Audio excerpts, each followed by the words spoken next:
What's going on, everybody? It's your boy Omeezy, OHMEEZZY. Next person that spells my name wrong is gonna get karate chopped. I'm tired of having to tell you folks. I'm gonna tell you in the next like 4 videos how to spell my name.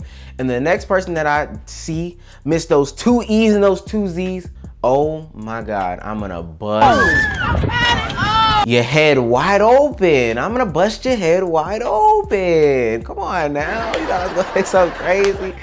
If you're new to the channel, go ahead and hit that subscribe button, hit that like button, comment, you know, tell a friend to tell a friend to tell a friend to tell a friend, share.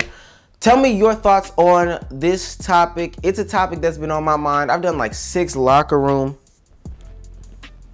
posts about it, or rooms about it, or whatever you want to say. But we're talking about the WNBA. It's time to talk about it. I've seen people post the problem with the WNBA. I'm here to debunk some myths. So with that being said, let's get right into the video.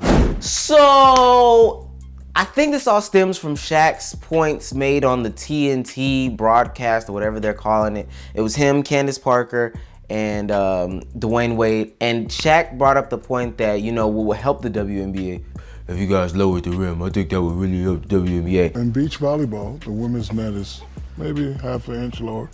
You think if we just lower the rim so y'all could dunk like we dunk, that'll give y'all more oomph than you already have? No. And Candace Parker sat there with just the blankest of faces, and she just shook her head. She just shook her head. And honestly, I'm in agreement with her. I am very disappointed in what Shaq had to say, because Shaq has a daughter who can dunk.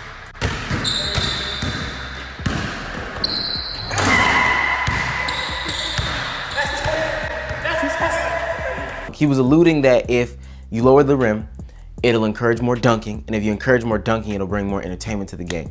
Shaq has a daughter, I think she's like 14 years old or something like that, and she can dunk like on a 10-foot rim. Her dunking doesn't bring any more excitement to the game than it already is. Like it's not bringing more fans to the game. So my issue with Shaq is that he said this as if it was a gimmicky thing. Let's lower the rim. That's a gimmick. That's a gimmick. What if they lowered the rim in the NBA? What if they added a 5-point line, a 4-point line? Those are all gimmicky things. And in my mind, he feels as if, well, since they're not pulling in tickets, let's basically turn this into a carnival, and let's turn this into a gimmick. Like, let's just make as many gimmicks as possible. There's no need to simplify the women's game for your entertainment. Be honest with me. In the comments, be honest. If they lowered the rim and they started dunking more, would y'all watch more WNBA basketball? Because I think the answer is no. But if y'all think y'all would watch more WNBA basketball if they had the rims lower, let me know in the comments section. Shaq's comments were sexist, period, point blank. I don't think anybody else will watch it more than it already is. If you like basketball, that's fine. You're going to watch the WNBA. If you don't like basketball, that's also fine. Don't act like you have the answers as to why you will watch the WNBA if they did certain things. Like, it wouldn't happen. So you need to stop fronting. You need to stop fronting. Like, Shaq, you got to stop fronting. You were tripping very hard when you said what you said. This is all coming around the time that the NCAA had pictures come out about their women's facility as far as workout goes and food goes versus their men's facility for the tournament. I got something to show y'all. So for the NCAA March Madness, the biggest tournament in college basketball for women, this is our weight room. Let me show y'all the men's weight room.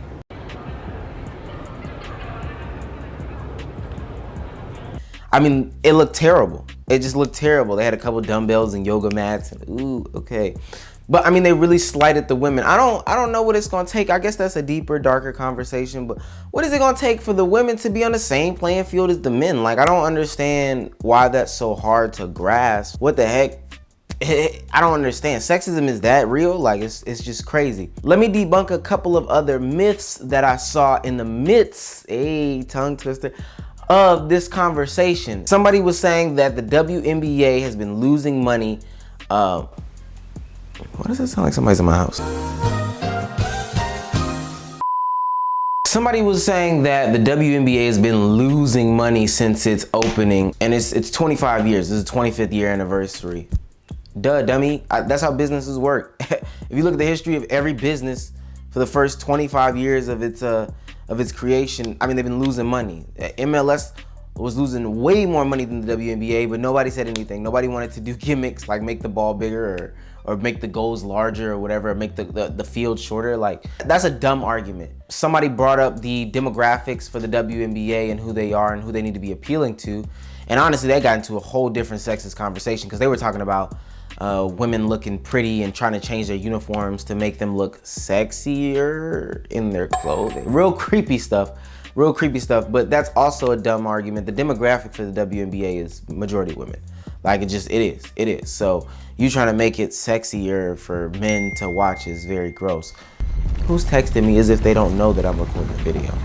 Anyway, so yeah, honestly, there's a bunch of myths. I mean, you guys just don't watch the game of women's basketball. That's fine. Listen, when it comes to the future of women's basketball, I think it's in good hands. If you look at the first 25 years of the NBA, I mean, people were dying. There were drug overdoses. They were beating their significant others. There was a racial problem, a huge racial problem. I mean, ratings and games were down, tape delays for finals games, all this stuff. The NBA was in a bad place in the first 25 years. There wasn't even a three-point line.